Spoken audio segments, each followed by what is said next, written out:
Sir. All right, thank you. Time. How's everybody doing today? We're okay. All right. Today we're going to talk about personal credit management and awareness. So, question that may come to mind is, well, why does this Rick guy want to talk about it? Why does he feel he's qualified to talk about it? So, I'll give you a little background before we start. Prior to this year, I was in the banking industry for about 2.5 years in bank management. I've always had a passion for finance, and then I was able to turn that into a career path. I especially always have had a passion for credit cards and for how it relates to saving and the way you can use it to help establish your future. And a lot of people don't realize, but your credit score and the way you manage your credit should be taken almost as seriously and as equally as the way you manage your savings. With that being said, got a slide for you guys. Go forward.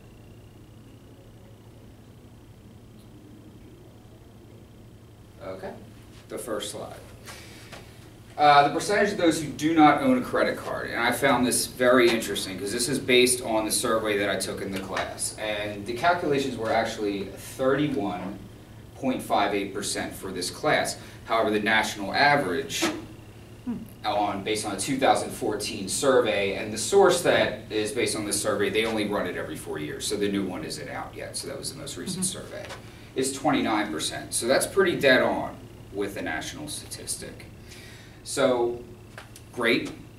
3 out of 10 people in this room do not have a credit card, but not so great if you're planning on owning a home or anything like that in the future. And I'll give you a little story, and this is how I feel this will be very relatable to anyone that does not currently have a credit card or doesn't necessarily even fully understand it.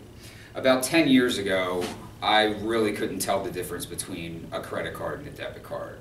I couldn't even get a cell phone in my own name if I wanted to, and a lot of that is based on credit.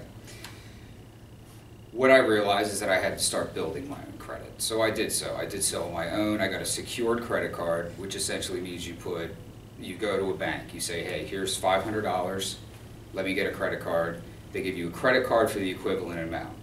You start using it, paying it off regularly. Before you know it, the credit card's not secure anymore. Now you have a real credit card. Now you continue to pay your bills on time, your credit starts going up. That's how you establish credit. So that's pretty much the hardest way to establish credit on your own. Now you can also, if you have somebody that's able to co-sign for you, if you're fortunate enough for that, that can also establish your credit. So anyone that does not have credit yet and has that ability to do so may want to consider that as an option. You want to start building your credit as young as possible because it's going to affect any type of financial loans or any kind of assistance that you're going to need in the future, whether it be leasing or purchasing a car, buying a home, maybe medical expenses you need to finance.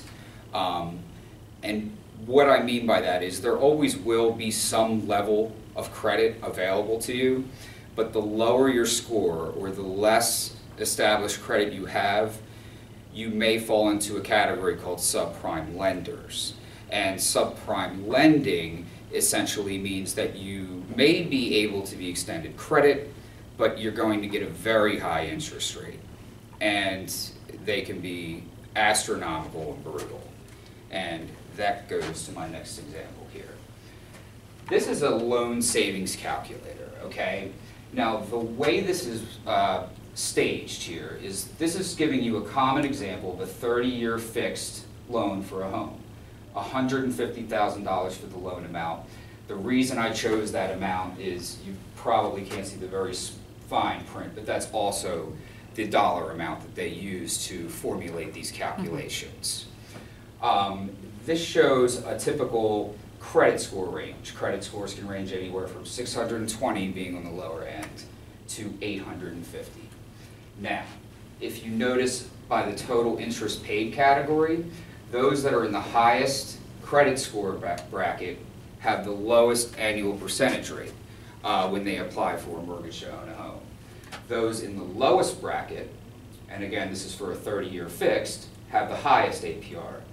If you notice the lowest bracket, you're around $98,000, the highest that you're paying in interest over the time of the loan. Highest percentage bracket, $149,000. So you're looking at a difference of $52,000 roughly over the course of a 30-year loan, simply because A, you never established credit, or B, you never were mindful and managed your credit responsibly. So this could translate to a car loan, very easily to a car loan, which actually can wind up costing a lot more in the long run, just because of the resale value of a car inherently.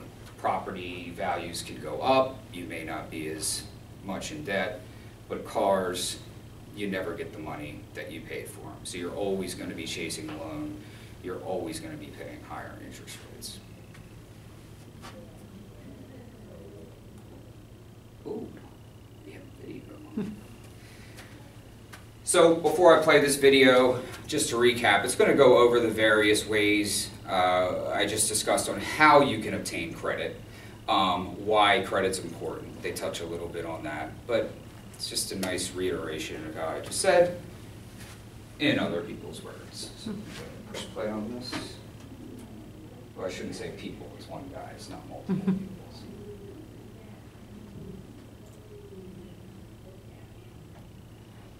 In the game of life, it's easy to feel you're spinning your wheels.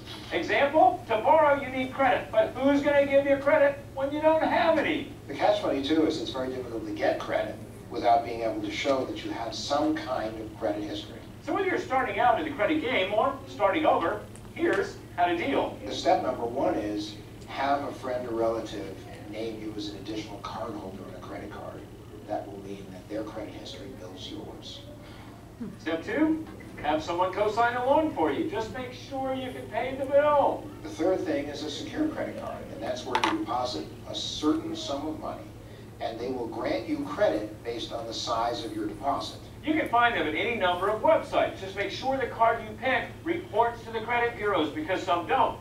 And once you get that card, you're going to use it, but don't overuse it. Don't use more than 20% of your available credit, and for God's sakes, make sure you pay the bill every month.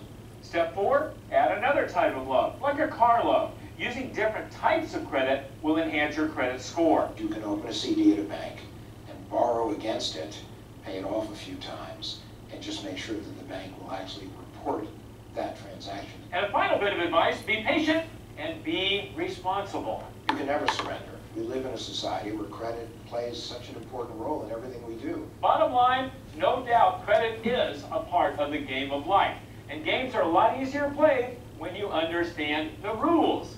Now what you need is more tips on building credit, and they're waiting for you at MoneyTalksNews.com.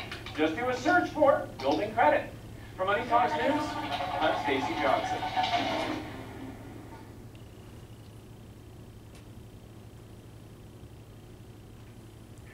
You might have to click out of the. Oh, yeah. Do you know what I mean? Like click, Yeah. click somewhere. There you go. Yeah. Now it should work. Now that leads us to checking our score.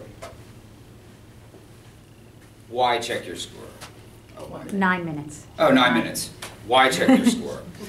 Not only do you want to check your score because of to see where your score is for when you go to apply for a loan or anything like that, but additionally, and this is our survey results, 19% of you did not check your score within the past 6 months. 25% 5+ times a month, 25% 3 to 4 times a month, 1 to 2 times a month, 31%. 1 to 2 times a month is optimal, and it's not only because of your actual credit score if you're going to apply for a loan, but it's also for security reasons. I don't know who's heard of LifeLock, but essentially what LifeLock does is they monitor and secure your information. A lot of what they do you can do yourself. through websites, mobile applications like Credit Karma. They typically update once a week. And you're going to notice if there's any discrepancies, anything falsely reported to your credit. And with that, you're essentially monitoring your own identity. This is just a quick FICO score composition, a donut wheel pie chart thing. Donut wheel is the correct term for that. But as you can see on this, and this is stepping into the actual credit utilization, when you do go to monitor your credit, you can see that 30% of your credit score is comprised of the amounts you owe. So stepping in again to the credit score model and monitoring it, knowing how much you owe and keeping that number low has a huge impact on your score. You have $10,000 in credit, you don't want to be spending typically more than $3,000 at any given time because your credit score will significantly lower.